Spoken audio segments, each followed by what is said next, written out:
আসসালামু আলাইকুম। কেমন আছেন? আশা করি ভালো আছেন। একটা প্রশ্ন করি।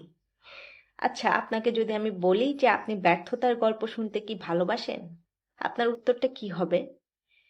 আমার তো মনে হয় যে আমরা ব্যর্থতার গল্প শুধুমাত্র তখনই শুনতে ভালোবাসি যখন ব্যর্থতাটা পুরনো হয়ে যায়। অর্থাৎ একজন সফল মানুষ যখন তার পুরনো ব্যর্থতার গল্পগুলো শোনায় তখন আমরা সেটা খুব বেশি মোটিভেটেড হয়ে আনন্দের সাথে শুনি। আমরা সবাই আসলে সফলতাটাকে সেলিব্রেট করতে ভালোবাসি, উদযাপন করতে ভালোবাসি।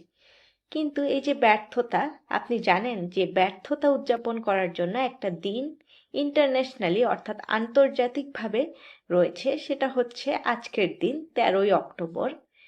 এই দিনটা শুরু করেছিল ফিনল্যান্ডের ইউনিভার্সিটির কিছু ছাত্র। এবং এই দিনটা কেন শুরু হলো জানেন? এই যে তারা দেখলো যে মানুষ আসলে ব্যর্থতার ভয়ে নতুন কিছু ট্রাই করতে ভয় পাচ্ছে।